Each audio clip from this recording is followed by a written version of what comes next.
ഞങ്ങളെ ശ്രമിക്കുന്ന എല്ലാ സഹൃദരായ ദേശനിവാസികൾക്കും അനശ്വരനായ യേശുക്രിസ്തുവിൻ്റെ അതുല്യമായ നാമത്തിൽ ഞങ്ങൾ ക്രിസ്തീയ അഭിവാദനങ്ങൾ അർപ്പിക്കുന്നു.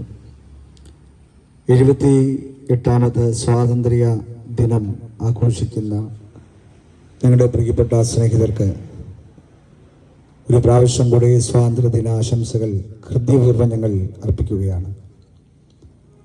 നീണ്ട 78 വർഷങ്ങൾ പിന്നിടുന്ന ഈ സ്വാതന്ത്ര്യ ദിനത്തിൻ്റെ ചിന്തകൾ, അതിൻ്റെ പിന്നാമ്പുറങ്ങൾ അറിയുന്ന ആളുകളാണ് ഞങ്ങളെ ശ്രവിക്കുന്നത്. ഞങ്ങൾ കൃത്യമായിട്ടറിയാം. 78 വർഷങ്ങൾക്ക് മുൻപ് നമ്മുടെ ഭാരതത്തിൻ്റെ സ്ഥിതി എന്തായിരുന്നുവെന്ന് 80 85 വയസ്സിന് മുകളിൽ പ്രായമുള്ളവർക്ക് ജീവിതാനുഭവങ്ങൾ കൊണ്ടും അതിന് കഴിയാത്ത ആളുകൾക്ക് വായന കൊണ്ടും പഠനം കൊണ്ടുമൊക്കെ നമുക്കറിവുള്ള ധാരാളം കാര്യങ്ങൾ ഉണ്ട്. 200 വർഷങ്ങൾ ഈ ഭാരതത്തെ ഭരിച്ച ബ്രിട്ടീഷ് ഭരണാധിപത്യത്തിൻ്റെ കീഴിൽ നിന്ന് ഇന്ത്യ 1947 ഓഗസ്റ്റ് മാസം 15-ാം തീയതിയാണ് സ്വാതന്ത്ര്യം ഔപചാരികമായി പ്രഖ്യാപനമുണ്ടാകുന്നത്. എന്നാൽ ആ ചരിത്രത്തിൻ്റെ നാളുകളൊക്കെ നമ്മൾ പരിശോധിച്ചാൽ അതിനുവേണ്ടി ജീവൻ ബലി കൊടുത്ത നൂറുകണക്കിന് സ്വാതന്ത്ര്യ സമര സേനാനികളുണ്ട്. വ്യത്യസ്തമായ സമരമുറകൾ അതിനുവേണ്ടി നടത്തിയിട്ടുണ്ട്. പ്രിയപ്പെട്ട മഹാത്മജി അദ്ദേഹത്തിൻ്റെ നേതൃത്വത്തിൽ നടന്നിട്ടുള്ള വ്യത്യസ്തമായ യാത്രകളുണ്ട്, സമര രീതികളുണ്ട്. ആ സമര രീതികൾ കൊണ്ടാണ് നമ്മുടെ ഭാരതം സ്വാതന്ത്ര്യലബ്ധിയിലേക്ക് വരുന്നത്. എന്നാൽ ഇന്ത്യയുടെ ഒരു ചരിത്രം നമ്മൾ പരിശോധിച്ചാൽ, ഇന്ത്യയുടെ മത സാംസ്കാരിക ഭരണ ചരിത്രങ്ങളൊക്കെ നമ്മൾ പരിശോധിച്ചാൽ, ബ്രിട്ടീഷുകാരുടെ ഭരിക്കുന്നതിന് മുൻപ് തന്നെ വ്യത്യസ്തമായ നിലകളിൽ ഇന്ത്യയിൽ അടിമത്തം നിലനിന്നിരുന്നു എന്ന് നമുക്ക് മനസ്സിലാക്കാൻ കഴിയുന്നുണ്ട്. പ്രത്യേകിച്ച് കോട്ടയം ജില്ലയിൽ പാർക്കുന്ന നമുക്ക് രാഷ്ട്രീയ ബോധമുള്ള സമ്പന്നതരായ ആളുകളാണ് ഞങ്ങളുടെ ശ്രോതാക്കൾ. ഞങ്ങൾ കൃത്യമായിട്ടറിയാം. വ്യത്യസ്തമായ സമരങ്ങൾ നടന്ന് വ്യത്യസ്തമായ രീതിയിലുള്ള വിമോചന പ്രഖ്യാപനങ്ങളിലൂടെയാണ് നമ്മുടെ ഇന്ത്യയും നമ്മുടെ കൊച്ചു കേരളവും ഇതുവരെയും സഞ്ചരിച്ചു കൊണ്ടിരിക്കുന്നത്. വൈക്കം സത്യാഗ്രഹവും പുന്നപ്രവയലാർ സംഭവവുമൊക്കെ നമ്മുടെ സ്മൃതിപഥത്തിൽ എന്നും കത്തി ജ്വലിച്ചു നിൽക്കുന്ന കാര്യങ്ങളാണ്. ഈ സ്വാതന്ത്ര്യ ദിന ആഘോഷത്തിൻ്റെ ചിന്തകളിൽ നമ്മൾ പരിശോധിക്കുന്നത് ലോകത്തിൻ്റെ രക്ഷകനായി ഈ ഭൂമിയിൽ തിരുപ്പിറവിയെടുത്ത മനുഷ്യകുലത്തിൻ്റെ സ്ത്രീയെന്നോ പുരുഷനെന്നോ വ്യത്യാസമില്ലാതെ, പണ്ഡിത പാമര കുബേര കുചേല ശകദാസ ബർബരാദി വ്യത്യാസമില്ലാതെ, വർഗവർണ്ണ വ്യത്യാസമില്ലാതെ, കാല ദേശ ഭാഷ വ്യത്യാസമില്ലാതെ ലോകത്തിലുള്ള എല്ലാ മനുഷ്യർക്കും സ്വാതന്ത്ര്യം പ്രദാനം ചെയ്യുന്ന ഒരു വ്യക്തിപ്രഭാവമായി നിൽക്കുന്ന യേശു ക്രിസ്തു മനുഷ്യന് നൽകിയിരിക്കുന്ന സ്വാതന്ത്ര്യത്തിലേക്കാണ്, ആ ചിന്തകളിലേക്കാണ് ഞങ്ങൾ പ്രിയപ്പെട്ട ശ്രോതാക്കളെ ക്ഷണിക്കാൻ വേണ്ടി ആഗ്രഹിക്കുന്നത്. നമ്മൾ ഇന്ത്യയിലെ സ്വാതന്ത്ര്യം അനുഭവിച്ചുകൊണ്ടാണ് ഇന്ന് പകൽ നമ്മൾ പാർക്കുന്നത്. ഈ സ്വാതന്ത്ര്യം അനുഭവിക്കുമ്പോൾ തന്നെ മനുഷ്യൻ ആത്യന്തികമായി അനുഭവിക്കേണ്ട, കരഗതമാക്കേണ്ട, ഏറ്റവും പ്രാധാന്യം അർഹിക്കുന്ന സ്വാതന്ത്ര്യമുണ്ട്. ആ സ്വാതന്ത്ര്യത്തെക്കുറിച്ചാണ് ഞങ്ങൾ ഇന്ന് പകൽ പരാമർശിക്കാൻ ആഗ്രഹിക്കുന്നത്. 1941 ഓഗസ്റ്റ് മാസം 15-ാം തീയതി ഇംഗ്ലണ്ടിലെ പ്രസിഡന്റായിരുന്ന വിൻസ്റ്റൺ ചർച്ചിലും അമേരിക്കയുടെ പ്രസിഡന്റായിരുന്ന റൂസ്വെൽറ്റും കൂടെ അറ്റ്ലാന്റിക് മഹാസമുദ്രത്തിൽ ഒരു കപ്പലിൽ ഇരുന്നു കൊണ്ട് പരസ്പരം ഒപ്പിട്ട ലോകപ്രസിദ്ധമായ ഒരു സമാധാന കരാർ ഉടമ്പടിയുണ്ട്. അതിനെ അറ്റ്ലാന്റിക് ബ്ലൂ ചാർട്ട് എന്ന പേരിൽ അറിയപ്പെടുകയാണ്. ആ പരസ്പര ധാരണയിൽ ഒപ്പിട്ട ആ സമാധാന ഉടമ്പടിയിൽ പ്രധാനമായ 4 സമാധാന സ്വാതന്ത്ര്യ കാര്യങ്ങളാണ് പരാമർശിക്കുന്നത്. 1, മനുഷ്യന് അഭിപ്രായ സ്വാതന്ത്ര്യം ഉണ്ടാക്കണം. 2, മനുഷ്യന് പാർക്കുവാനുള്ള സ്വാതന്ത്ര്യം ഈ ഭൂമിയിൽ ഉണ്ടാകണം. 3, മനുഷ്യന് ദാരിദ്ര്യത്തിൽ നിന്ന് സ്വാതന്ത്ര്യം ഈ ലോകത്തിൽ ഉണ്ടാകണം. 4, മനുഷ്യന് സമാധാനമുണ്ടാകണം. ഈ 4 സമാധാന കരാറുകൾ ഒപ്പിട്ടതിൻ്റെ മഷി ഉണങ്ങുന്നതിന് മുൻപ് നമ്മൾ പിന്നെ കാണുകയും കേൾക്കുകയും ചെയ്യുന്നത് രണ്ടാം ലോക മഹായുദ്ധത്തിലേക്കുള്ള കാഹളധ്വനിയുടെ ശബ്ദമാണ് നമ്മൾ കേൾക്കുന്നത്. എന്നാൽ പ്രിയപ്പെട്ട സ്നേഹിതരെ, ഞങ്ങൾക്ക് നിങ്ങളോട് ഇന്ന് പകലിൽ സ്നേഹപുരസരം ഓർപ്പിക്കാനുള്ളത്, മനുഷ്യൻ ഈ 4 സ്വാതന്ത്ര്യങ്ങൾ അനുഭവിക്കുവാൻ കഴിയാതെ ഈ ലോകത്തിൽ വളരെ വൈഷമ്യത്തിൽ കഴിയുമ്പോൾ മനുഷ്യന്റെ ജീവിതത്തിനകത്ത് ഏറ്റവും ആത്യന്തികമായി അനുഭവിക്കേണ്ട സ്വാതന്ത്ര്യം പാപത്തിൽ നിന്നുള്ള സ്വാതന്ത്ര്യമാണ്. ഈ ഭൂമിയിൽ പിറന്നിട്ടുള്ള സകല മനുഷ്യനും പാപത്തിലാണ് പിറന്നിരിക്കുന്നതെന്ന് ഈ ലോകത്തിലുള്ള സകല മതങ്ങളും ഒരുപോലെ പ്രസ്താവിക്കുന്നുണ്ട്. പാപിയല്ലാതെ ഒരു നരനും ഇല്ലഹേ, ശിശുവിലുമുണ്ടല്ലോ ദോഷൈക ദൃക്കങ്ങളെന്ന നീതിസാരത്തിന്റെ പ്രസ്താവനയും വിശുദ്ധ വേദപുസ്തകം പറയുന്നു. ഏക മനുഷ്യനാൽ പാപവും പാപത്താൽ മരണവും ലോകത്തിലേക്ക് പ്രവേശിച്ചു എന്ന് നമ്മൾ വായിക്കുന്നുണ്ട്. മനുഷ്യൻ പാപത്തിനടിമയായി, മദ്യത്തിനടിമയായി, മയക്കുമരുന്നിനടിമയായി നമ്മുടെ കൊച്ചു കേരളത്തിന്റെ ഇടവും ബലവും നമ്മൾ പരിശോധിച്ചാൽ, സകല ദിക്കുകളും പരിശോധിച്ചാൽ നമുക്ക് മനസ്സിലാക്കാൻ കഴിയുന്നുണ്ട്. മനുഷ്യനെ തകർത്ത് കളയുന്ന വ്യത്യസ്തമായ കാര്യങ്ങൾ നമ്മുടെ നാട്ടിൽ നടക്കുകയാണ്. മദ്യത്തിനടിമയായ ആളുകൾ നൂറുകണക്കിന് നമ്മുടെ കേരളത്തിനകത്തുണ്ട്. ചില വർഷങ്ങൾക്ക് മുമ്പ് വനിത എന്ന് പറയുന്ന മാസികയ്ക്കകത്ത് വന്ന ഒരു ഫീച്ചറുണ്ട്. അത് വായിച്ചത് ഇങ്ങനെ ഓർക്കുന്നു പ്രിയപ്പെട്ടവരെ. കോളേജിൽ പഠിക്കുന്ന ഒരു പെൺകുട്ടി മദ്യം ലഭിക്കാതെ കോളേജ് ക്യാമ്പസിനകത്ത് പരാക്രമം കാണിച്ചപ്പോൾ അവരെ പെട്ടെന്ന് ഹോസ്പിറ്റലിൽ കൊണ്ടുപോയി. പിന്നീടുള്ള പരിശോധനയിൽ മനസ്സിലാകുന്നത് ഈ പെൺകുട്ടി വീട്ടിലെ ഏക മകളാണ്. ആ മകളുടെ പേരൻസ്, അപ്പനും അമ്മയും വൈകിട്ട് മദ്യം സേവിക്കാറുണ്ട് വീടിനകത്തിരുന്ന്. ഈ അപ്പനും അമ്മയും മദ്യം സേവിക്കുമ്പോൾ ഈ പെൺകുട്ടിക്കും ഓരോ ചെറിയ പെഗ് കൊടുത്തിരുന്നു. ഇത് ശീലിച്ചു കഴിഞ്ഞപ്പോൾ ആ പെൺകുട്ടിക്ക് മദ്യം കഴിക്കാതെ ജീവിക്കാൻ കഴിയാത്ത സാഹചര്യത്തിലേക്ക് ആ പെൺകുട്ടി വഴിമാറുകയാണ്. നമ്മുടെ കേരളത്തിന്റെ ഇപ്പോഴത്തെ സാമൂഹ്യ ചരിത്രമൊക്കെ നമ്മൾ പരിശോധിച്ചാൽ നമുക്ക് മനസ്സിലാക്കാൻ കഴിയുന്നുണ്ട്. മദ്യത്തിനടിമകളായിട്ടുള്ള നൂറുകണക്കിന് ആളുകൾ. ഏറ്റവും പുതിയ പഠനത്തിന്റെ റിപ്പോർട്ട് അനുസരിച്ച് 8 വയസ്സുള്ള കുട്ടി മുതൽ മദ്യപിക്കുന്നതായി കേരളത്തിൽ ഇന്ന് പഠനങ്ങൾ വെളിപ്പെടുത്തുകയാണ്.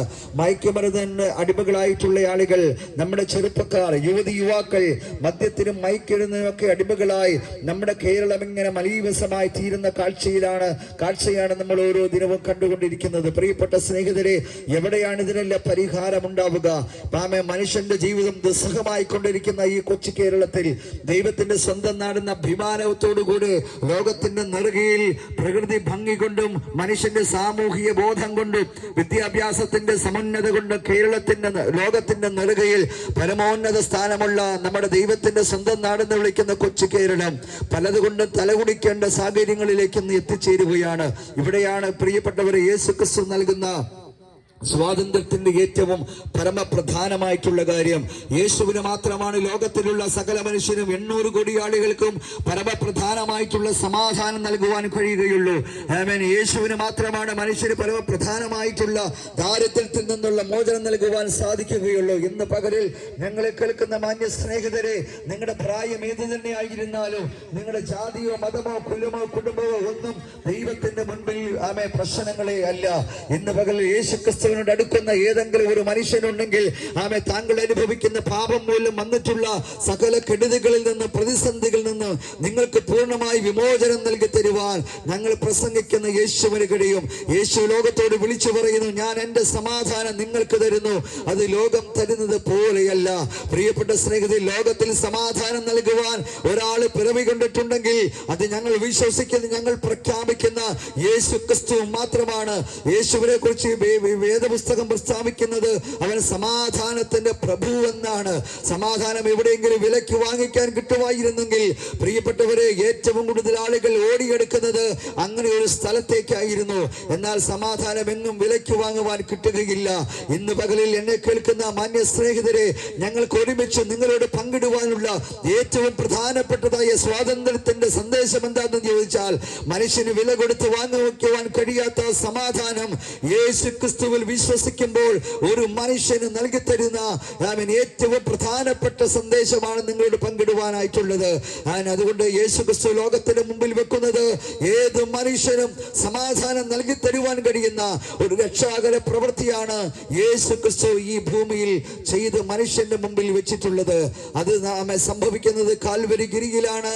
മനുഷ്യകുലത്തിന്റെ സകല പാപത്തിന്റെയും പരിഹാരത്തിന് വേണ്ടി യേശു ക്രിസ്തു ഭൂമിയിൽ ജനിക്കുക മാത്രമല്ല, ജീവിക്കുക മാത്രമല്ല, മാത്രമല്ല പ്രിയപ്പെട്ടവരെ, ലോകത്തിന്റെ മുമ്പിൽ മനുഷ്യൻ മതങ്ങൾ വെച്ചിട്ടുള്ള പാപത്തിന്റെ പരിഹാരത്തിന്റെ വഴികളൊന്നും മനുഷ്യന് ശാശ്വതമായ പാപത്തിന്റെ പരിഹാരമോ സന്തോഷമോ സമാധാനമോ നൽകി കൊടുക്കാതിരിക്കുമ്പോൾ യേശു ക്രിസ്തു 2024 വർഷങ്ങൾക്ക് മുമ്പ് മനുഷ്യകുലത്തിന്റെ പാപത്തിന്റെ ഭാരവും പേറി ഗോൽഗോഥായിലേക്ക് നടന്നു നീങ്ങുന്ന ചിത്രമാണ് തിരുവെടുത്ത ലോകത്തിന്റെ മുമ്പിൽ അവതരിപ്പിക്കുന്നത്.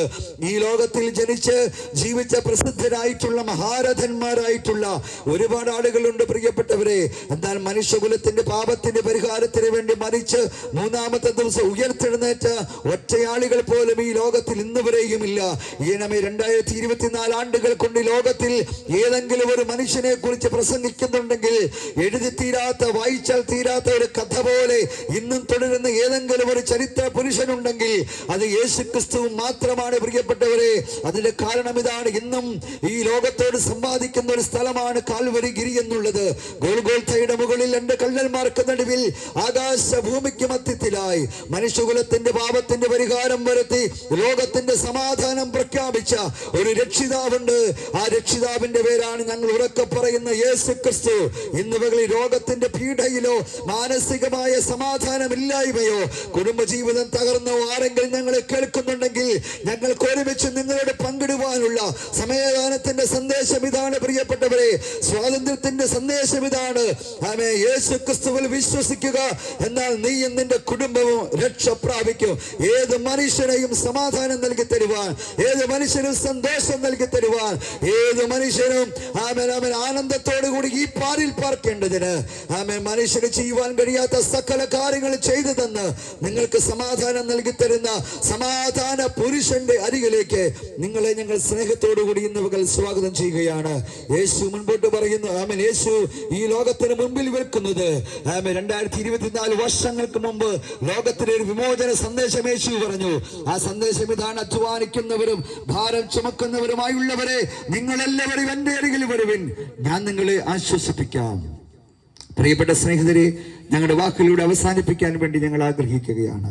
ഇന്ന് പകൽ ഞങ്ങൾ കേൾക്കുന്ന ആരെങ്കിലും സമാധാനത്തോടെ അന്തിയുറങ്ങുവാൻ കഴിയാതെ ആരെങ്കിലും ഭാരം അനുഭവിക്കുന്നെങ്കിൽ, രോഗത്തിന്റെ പിടിയിൽ അമർന്ന് ആരെങ്കിലും ഞങ്ങൾ കേൾക്കുന്നെങ്കിൽ, പ്രിയപ്പെട്ട സ്നേഹിതരെ, നിങ്ങളുടെ സമീപേ ഇന്ന് പകൽ ഞങ്ങൾ പ്രസംഗിക്കുന്ന യേശു വന്നിട്ടുണ്ട്. ആരെ ഇന്ന് പകൽ യേശുവിനെ വിശ്വസിക്കാൻ തയ്യാറാകുന്നുണ്ടോ? നിങ്ങളുടെ മനസ്സിനും നിങ്ങളുടെ ശരീരത്തിനും നിങ്ങളുടെ കുടുംബത്തിനുമൊക്കെ സമാധാനവും സന്തോഷവും നൽകി തരുന്ന രക്ഷകനെ ഒരിക്കൽ കൂടി ഞങ്ങൾ ഇന്ന് പകൽ ഈ പരസ്യമായ സ്ഥലത്ത് ഉയർത്തിക്കൊണ്ട് ഞങ്ങളുടെ വാക്കുകളെ ഇന്ന് പകലോടെ അവസാനിപ്പിക്കാൻ വേണ്ടി ആഗ്രഹിക്കുകയാണ്. ഞാൻ എന്റെ സമാധാനം നിങ്ങൾക്ക് തരുന്നു, അത് ലോകം തരുന്നത് പോലെയല്ല എന്ന് ഉറക്കെ പ്രഖ്യാപിച്ച യേശു ക്രിസ്തു നൽകുന്ന ദിവ്യ സമാധാനത്തിലേക്ക്, സ്വാതന്ത്ര്യത്തിലേക്ക്, സന്തോഷത്തിലേക്ക് ഏറ്റവും സ്നേഹത്തോടുകൂടി നിങ്ങൾ സ്വാഗതം ചെയ്തുകൊണ്ട് നിങ്ങളുടെ വാക്കുകളെ അവസാനിപ്പിക്കുന്നു. ദൈവം എല്ലാവരെയും ഇന്ന് പകലിൽ അനുഗ്രഹിക്കട്ടെ.